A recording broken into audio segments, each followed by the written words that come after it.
जय हिंद। फणीश्वर नाथ रेणु की लिखी हुई कहानी तीसरी कसम। कहानी गांव के हीरामन गाड़ी वाले के जीवन के लक्ष्य करके लिखी गई है। हीरामन एक बार एक नौटंकी में काम करने वाली नृत्यांगना हीराबाई को अपने गाड़ी में अत्यधिक दूर ले जाता है। हीराबाई गाड़ी में अकेली ही यात्रा करती है। उसका स्वरूप, उसकी भाषा, सब कुछ हीरामन को अच्छे लगते हैं। वह हीराबाई की ओर आकर्षित और आश्वस्त हो जाता है। हीराबाई भी हीरामन को पसंद करने लगती है। किसी अन्य कंपनी में हीराबाई की नौकरी लग जाने के कारण वह गांव छोड़कर चली जाती है। इस प्रकार हीरामन की दुनिया सूनी हो जाता है। वह इस कहकर कलेजा थाम लेता है, अजी हाँ मारे एगो गुलफाम। तीसरी कसम कहानी के सारांश इस प्रकार है।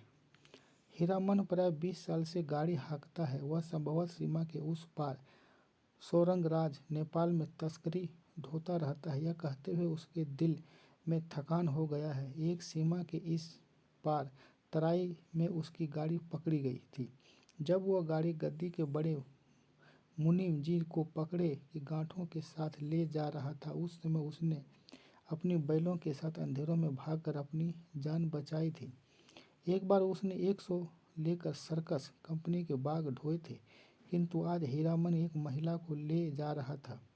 नाम है हीराबाई। वह पहले मथुरा मोहन नौटंकी में काम करती थी, किंतु उसको छोड़कर वह रीता नौटंकी में काम करने के लिए फारबिसगंज जा रही थी।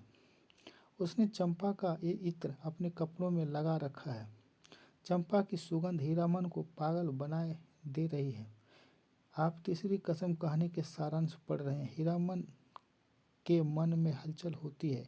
वह हीराबाई को बातें करता है और हीराबाई एक चालाक नारी की भांति उसको बढ़ावा देती रहती है।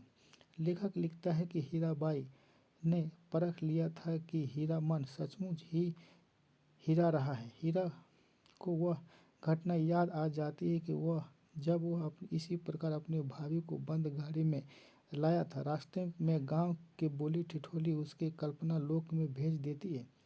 जब वह इस प्रकार अपनी दूसरी दुल्हन को लेकर आएगा, उसकी पत्नी मर चुकी है। विवाह के थोड़े ही दिन बाद आप तीसरी कसम कहानी के सारांश पढ़ रहे हैं। हीराबाई के प्रति हीरामन में एक विचित्र लगाव पैदा हो जाता है। वह अपनी चाहता है कि अन्य कोई व्यक्ति हीराबाई को देखे अथवा हीराबाई से करते समय उसको कोई देखे। कोई गाड़ी वालों ने आते जाते देखकर वह टप्पर पर पर्दा डाल देता। लेखक लिखता है कि हीरामन कजरी नदी के किनारे ठहर जाता है। वह हीराबाई को हाथ मुंह धोने के लिए भेज देता है। हीराबाई के स्वयं लौट कर आ जाने के बाद वह स्वयं नदी पार जाता है। नहा धोकर वह पास के गांव में दही चूड़ा ले जाता है। जब तक हीराबाई सो जाती है, हीरामन हीराबाई को जगाकर कहता है कि उठिए, नींद तोड़िए, 2 मुट्ठी जलपान कर लीजिए। पूरी औपचारिकता के पश्चात दोनों व्यक्ति जलपान करते हैं। हीराबाई गाड़ी में और हीरामन दरी बिछाकर एक पेड़ के नीचे सो जाते हैं।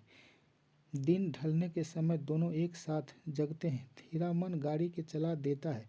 हीरामन प्रमुख सड़क छोड़कर कानपुर वाली सड़क पर गाड़ी मोड़ देता है। यहाँ सड़क भी फारबिसगंज जाती है। आप तीसरी कसम कहानी के सारांश पढ़ रहे हैं।